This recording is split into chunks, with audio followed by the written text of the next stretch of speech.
Good morning friends, स्वागत है मेरे यूट्यूब चैनल स्टोपैथ लाइफ स्टडीज में। आज जो टॉपिक डिस्कस करने जा रहे हैं वो पैरामेडिकल एवं नर्सिंग समूह की आंसर की जारी हुई है एम्प्लॉय सिलेक्शन बोर्ड के अंतर्गत।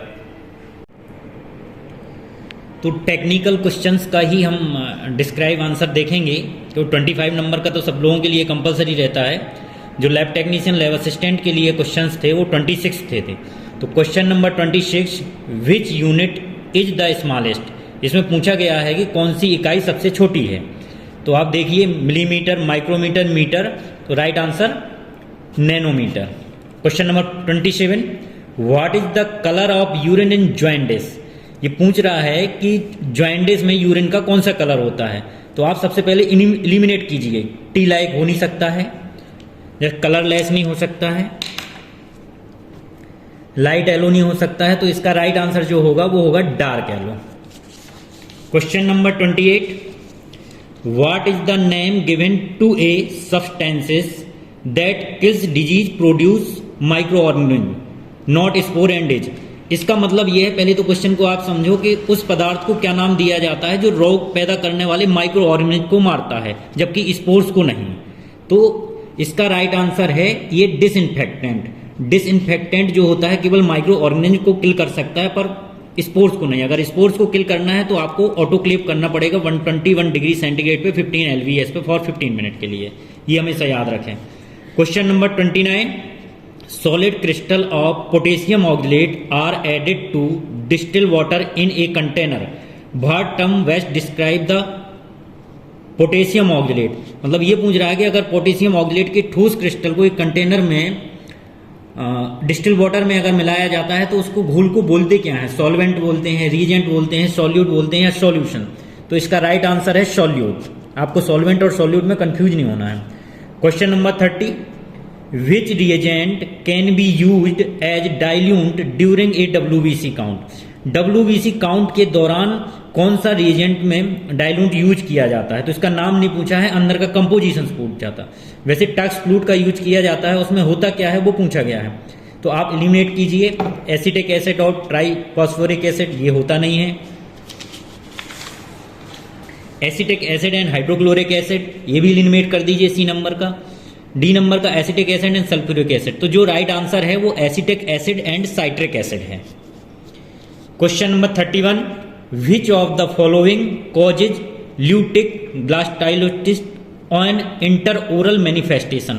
ये क्वेश्चन जो है ये थोड़ा आउट ऑफ सिलेबस है आपका।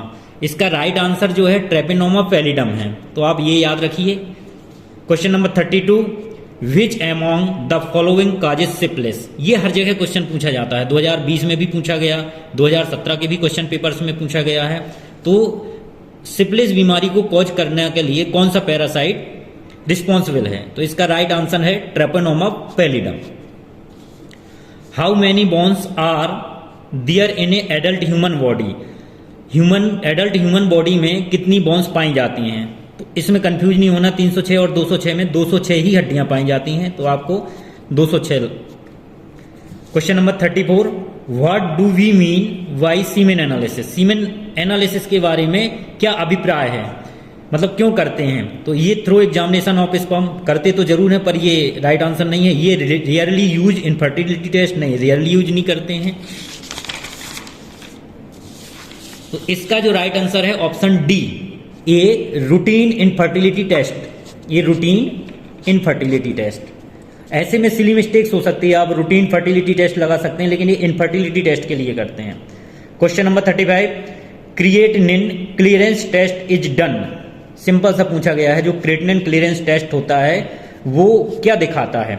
ए सीरम ओनली नहीं, on serum drawn 3 days before 24 hours, ये भी आवश्यकता नहीं है। On 24 hours urine only no. तो राइट आंसर जो है determination kidney function. Question number 36, platelets have an average life span of how many days. ये क्वेश्चन आता ही आता है, हर व्यापम के पेपर में आता है कि प्लेटलेट का लाइफ स्पैन कितने दिन का होता है। तो 10 डेज आप याद रखिए हमेशा। आरबीसी का जो है 120 डेज होता है, WBC का 1 to 2 डेज होता है। अलग अलग WBC में अलग अलग लाइफ स्पैन होता है। आप याद रखें प्लेटलेट्स का 10 डेज होता है। Question number 37, which of the following molecules help protein fold by acting as a molecular chaperone. ये आपका क्वेश्चन जो है बायोकेमिस्ट्री का क्वेश्चन है, इसका राइट आंसर है लिपिड्स। थोड़ा सा डीप क्वेश्चन है। Question number 38, where does are beta oxidation of fatty acids takes place in our body. हमारी बॉडी में बीटा ऑक्सीडेशन और फैटी एसिड्स का जो ऑक्सीकरण है वो कहाँ होता है? तो इसका राइट आंसर है mitochondria. Question number 39, gram staining was introduce by which scientist. Simple सा पूछा गया कि ग्राम स्टेन कौन से साइंटिस्ट में इसकी रिसर्च की है या खोजा है? तो ये उसी के नाम पे है, क्रिश्चियन ग्राम्स। रॉबर्ट कोच का टीवी है, ल्यूस पास्चर फंगस है, अल्फ्रेड ग्राम स्टेनिंग है। तो ग्राम इसको। Question number 40, which is not part of the large intestine. अब ये आप देखिए, विच इज नॉट पार्ट पूछा है आपसे, तो आप ये ना लगा देना जल्दी जल्दी में सिग्मॉइड कोलोन या सीकम। इनमें से लार्ज इंटेस्टाइन का पार्ट कौन सा नहीं है? तो याद रखिए हमेशा, रेक्टम जो है आप लार्ज इंटेस्टाइन का है, सिग्मॉइड कोलन लार्ज इंटेस्टाइन का है, सीकम लार्ज इंटेस्टाइन का है, तो डियोडेनम जो है वो स्मॉल इंटेस्टाइन का है, डियोडेनम, जिजेनम और इलियम। याद रखें आप। Question number 41, the degree of lipid unsaturation can be expressed as which among the following. निम्नलिखित में से जो लिपिड अनसैचुरेशन है वो निम्न में से किस में एक्सप्रेस हो रहा है? तो आप याद रखिए आयोडीन नंबर्स। ये बायोकेमिस्ट्री का और केमिस्ट्री का क्वेश्चन है, ये थोड़ा टफ क्वेश्चन। क्वेश्चन नंबर 42, एक सूक्ष्म जीव विज्ञान परिवहन माध्यम में सक्रिय चारकोल क्या होता है? मतलब अगर माइक्रोबायोलॉजी में पूछा जाए कि चारकोल का क्या रोल है तो क्या होगा उसका आप याद हमेशा रखिए। चारकोल का जो यूज होता है वो एब्जॉर्बेंट के रूप में होता है। अगर हम पास स्टेन के लिए भी एक्टिवेटेड चारकोल यूज करते हैं तो उसकी जो डेब्रिस, कचरा, गंदगी एब्जॉर्ब करने के लिए। तो कॉमन सेंस वाला क्वेश्चन है, इसको हमेशा याद रखो आपकी एब्जॉर्ब। डिस्कवरी में भी आप याद रखो, डिस्कवरी चैनल में जो एक्टिवेटेड चारकोल या चारकोल का यूज करते हैं पानी के लिए, तो वो गंदगी एब्जॉर्ब करने के लिए। So to absorb toxic substance, right answer. Question number 43, which of these is not a characteristic of congenital syphilis. ये पूछ रहा है कंजेनाइटल सिफिलिस जो है कौन सी जन्मजात बीमारी है? कंजेनाइटल सिफिलिस जन्मजात बीमारी है, इसमें कौन सा निम्न में से आंसर सही होगा? तो इसका घोन कॉम्प्लेक्स है। ये थोड़ा डीपली क्वेश्चन है और ये मेडिसिन से दिया हुआ क्वेश्चन है। Question number 44, which of the following is the best mean of determining the effectiveness of the sterilisation process. नसबंदी प्रक्रिया की प्रभावशीलता को निर्धारित करने का सबसे अच्छा साधन निम्नलिखित में से कौन सा है? तो इसका राइट आंसर है कल्चर टेस्ट। ये भी डीप क्वेश्चन है, आपके लेवल से ऊपर है। अब व्यापम ने चूंकि पैटर्न चेंज कर दिया है, अब वो जैसे 2020-2017 में पेपर आते थे वैसे नहीं आ रहे, थोड़ा डीप आ रहे हैं। तो आप इसका अपने पैटर्न चेंज करने के हिसाब से प्रिपरेशन करना चालू कीजिए। Question number 45, which of the following enzymes is widely distributed in adipocytes and germinate seeds. ये अब बायोलॉजी का क्वेश्चन पूछ दिया कि निम्नलिखित में से कौन सा एंजाइम एडिपोसाइट्स और अंकुरित बीजों, बॉटनी का क्वेश्चन है, में व्यापक रूप से पाया जाता है? Lipase. Question number 46, blood passing through the left atrium would next enter the. ये एनाटॉमी का क्वेश्चन है कि लेफ्ट एट्रियम से जो है नेक्स्ट इंटर किस में करेगा? तो राइट आंसर है इसका लेफ्ट वेंट्रिकल। एओर्टा में नहीं करेगा, लंग में नहीं करेगा, राइट एट्रियम में नहीं करेगा। तो आप याद रखिए लेफ्ट वेंट्रिकल में, उसके बाद एओर्टा से होल बॉडी में ये ऑक्सीजनेटेड ब्लड सप्लाई होगा। Question number 47, which is the following parasite does not develop cystic stage.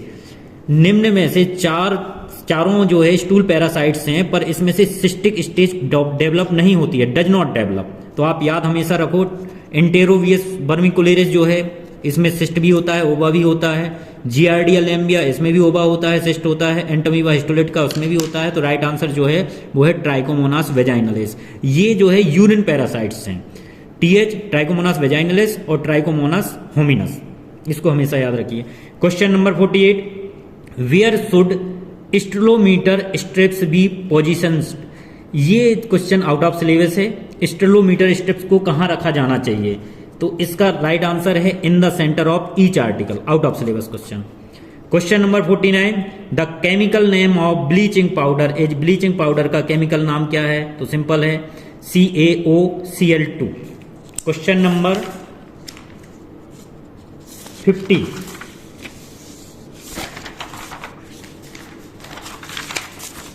Question number 50, what is the term for the disruption of interference of typical physiological and development process of the structure? ये पूछा गया है कि शरीर का physiological और development process किसके अंतर्गत आता है? तो ये पैथोफिजियोलॉजी के अंतर्गत आता है। Question number 51, which one of the following result is typical of कॉम्प्लीवेक्टर जिजेनी? माइक्रोबायोलॉजी वाला बैक्टीरियोलॉजी से क्वेश्चन आया है कि कॉम्प्लीवेक्टर जिजेनी टिपिकल रिजल्ट किस में देता है? ऑक्सीडेज नेगेटिव एलिमिनेट कर दीजिए, catalase negative staphylococcus Orius, staphylococcus और स्ट्रेप्टो दोनों के उसमें डिफरेंशिएट करता है, कैटालेज पॉजिटिव आ रहा है नेगेटिव आ रहा है। नॉन मोटाइल या मोटाइल, मोटाइल जो फ्लैजेला पाया जाता है वो होते हैं। तो ये इसका राइट आंसर है optimal growth at 40 degree centigrade. Question number 52, which statement best describes what privacy legislation deals with? अब ये जनरल अवेयरनेस का क्वेश्चन है, कौन सा कथन सबसे अच्छा वर्णन करता है कि गोपनीयता कानून खालिस्तान से संबंधित है? तो ये गोपनीयता कानून, इससे आपको याद रखना चाहिए कि गोपनीयता जहां पूछा गया मतलब व्यक्तिगत जानकारी का संग्रह, उपयोग और प्रकटीकरण, that is a right answer. तो ये आउट ऑफ सिलेबस है, ये जनरल अवेयरनेस इसमें टेक्निकल क्वेश्चंस में आ गई है। Question number 53, the majority of our body weight is composed of? हमारे शरीर का अधिकांश भार किससे बना होता है?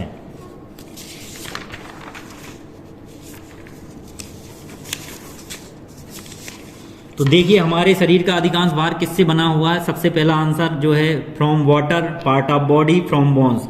तो सबसे अधिक हम पढ़ते हैं कि पानी से ही हमारा शरीर बना होता है। Question number 54, which is used to preserve 24 hours urine for endocrine testing? अब ये देखिए आप, इसने कितना डीप क्वेश्चन दिया है।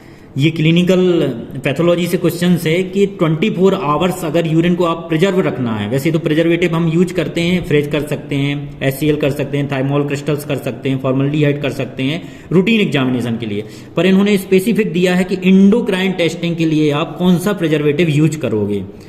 ऑक्जेलिक एसिड है नहीं, सोडियम बाइकार्बोनेट है नहीं, सोडियम हाइपोक्लोराइड भी नहीं है। आप याद रखिए हमेशा हाइपोक्लोराइड एसिड, अगर प्रिजर्वेटिव रखना है एंडोक्राइन टेस्टिंग के लिए तो hypochloride acid. Question number 55, a refractometer is used to test? ये भी क्लिनिकल पैथोलॉजी का क्वेश्चन है कि रिफ्रैक्टोमीटर कौन से टेस्ट के लिए यूज करते हैं? तो आप याद रखिए refractometer and urinometer both are use urine specific gravity. अगर यूरिन की स्पेसिफिक ग्रेविटी देखना है तो रिफ्रैक्टोमीटर और यूरोनोमीटर का यूज करेंगे। Question number 56, which of the following must be rewrapped and desterilize? निम्नलिखित में से किसका पुनर्निर्धारण और पुनर्स्थापन किया जाना चाहिए? तो ये भी आपका आउट ऑफ सिलेबस क्वेश्चन है। इसका जो राइट आंसर है all of the given option, मतलब एन ऑप्शन पैक, ये बैड पैक, ये टॉर्न पैक, सारे ऑप्शन सही है। Question number 57, which factor would increase tissue processing time for a histology specimen? ये हिस्टोपैथोलॉजी से क्वेश्चन आया है, निम्न में से ऐसा टिश्यू है जो प्रोसेसिंग में टाइम इंक्रीज हो रहा है, उसके ऑप्शंस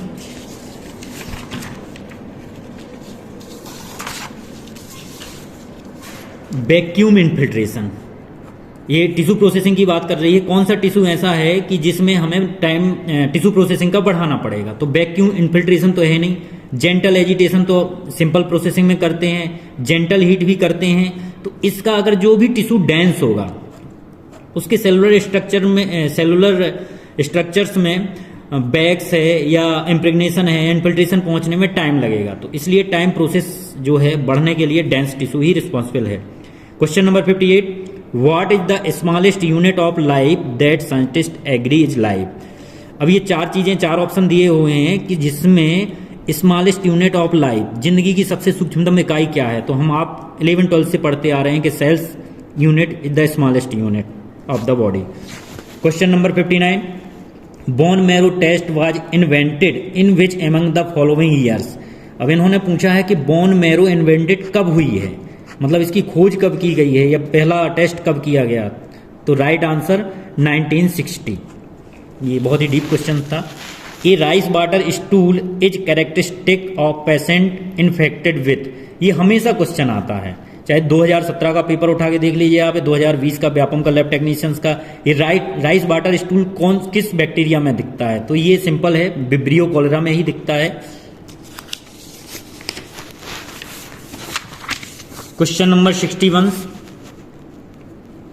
इसमें पूछा गया था, ये पूरा प्रॉपर प्रिंट नहीं हुआ है, इसमें पूछा गया था कि स्टूल का एग्जामिनेशन कितने टाइम में हो जाना चाहिए। तो आप याद रखिए, स्टूल एग्जामिनेशन आपकी लेबोरेटरी में 30 मिनट के अंदर एग्जामिनेशन हो जाना चाहिए। Question number 62, what is the minimum amount of stool required for the test. अब मिनिमम पूछा है, तो मिनिमम में आप कॉमन सेंस है, आप दिमाग लगा लीजिए कि मिनिमम पूछा गया मतलब 2 से 5 ग्राम भी अगर स्टूल लेबोरेटरी में टेस्ट के लिए आता है तो उससे टेस्ट हो सकता है। Question number 63, what reagent is mutagenic clastogenic. उत्परिवर्तन क्लास्टोजेनिक कौन सा अभिकर्मक है, ये क्वेश्चन टफ है। इसका राइट आंसर जो है क्रिस्टल्स वायलेट है, आउट ऑफ सिलेबस बोल सकते हैं इसको। Question number 64, DNA is located in the nucleus of the cells which of the following additional cell structure typically also has DNA. मतलब कि डीएनए जो पाया जाता है वो सेल्स के न्यूक्लियस में पाया जाता है, उसके अतिरिक्त और किस जगह पाया जाता है, तो इसका राइट आंसर जो है माइटोकॉन्ड्रिया में पाया जाता है। Question number 65, which type of water is most chemically pure. तो ये हम सब पढ़ते हैं कि डिस्टिल वाटर जो होता है वो मोस्ट केमिकली प्योर होता है बजाय टैप वाटर के, स्प्रिंग वाटर के या none of the given options के। तो right answer distil water, deionized water भी बोलते हैं। Question number 66, what is the name of a task that is specific to a single sense or movement pattern in the context of rehabilitation and engineering. ये भी question आपका out of syllabus है। इसका जो right answer है वो modality specific. तो कुल मिला के 45 क्वेश्चंस जो हैं आउट ऑफ सिलेबस आए हुए हैं, मतलब जो लैब टेक्नीशियंस के लिए है नहीं।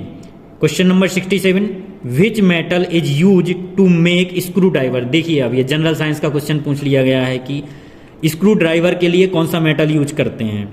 तो अब एलिमिनेट कीजिए आप, अगर ऐसा क्वेश्चन आता है। पोटेशियम कर नहीं सकते हैं, गोल्ड कर नहीं सकते हैं, सोडियम कर नहीं सकते हैं, तो राइट आंसर निकेल। मुझे इसलिए लगता है कि ये सिलेबस कुछ साइंस से, बॉटनी से, फिजिक्स से, केमिस्ट्री से इसलिए पूछा गया है क्योंकि लैब असिस्टेंट की भी पोस्ट थी इसमें, तो कंबाइंड करके उन्होंने ये पूरा पैटर्न चेंज किया है। Last question, question number 68, the protein fraction that migrate most rapidly towards anode is. ये भी केमिस्ट्री का है क्वेश्चन। प्रोटीन अंश जो एनोड की ओर सबसे अधिक तेजी से पलायन करता है, उसका राइट आंसर क्या है, तो इसका राइट आंसर बी है। Thank you friends,